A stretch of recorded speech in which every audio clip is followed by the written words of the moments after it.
What is the 6-2 volleyball rotation, and what are the pros and cons of running it? Hey, I'm Coach T. I'm the head coach of our varsity volleyball program with 8 years of coaching experience, and I teach all things volleyball. The 6-2 volleyball rotation has 6 hitters and 2 setters, so you can see where it got its name from.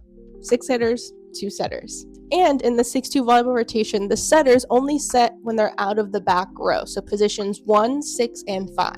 When the other setter is playing out of the front row, positions 2, 3, and 4, the coach has the opportunity to sub in someone that's a bit more offensive, like a right side hitter, or hopefully that setter can also play some defense with blocking and also be an offensive hitter as well, meaning that in the 6-2, you always have 3 hitting options for all 6 rotations, a beautiful offensive opportunity.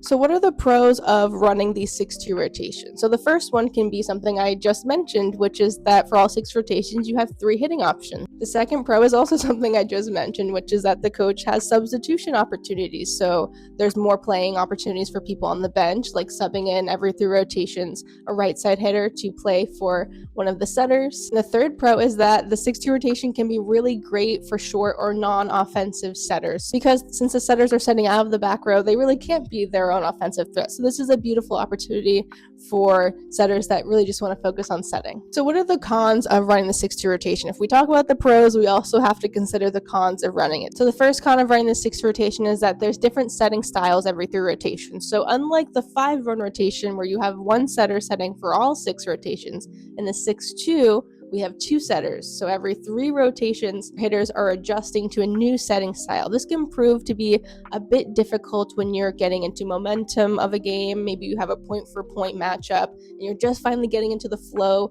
of the game with your setter in the front row, and then they suddenly have to switch with a new setter. And the second con of running the 6-2 rotation is going to be that coaches have substitution restrictions. So yes, that is a positive in the pro section because you have more playing opportunities to put players in, but also coaches only have a certain number of substitutions they can use in a set. So if you have a point-for-point matchup and you're like, I really need to sub in a serving specialist, or oh no, I think I need to sub in a defensive specialist, that might prove to be difficult if you've been consistently using your substitution allotment every 3 rotations for a different hitter in the front row for one of your setters, if you are getting my gist.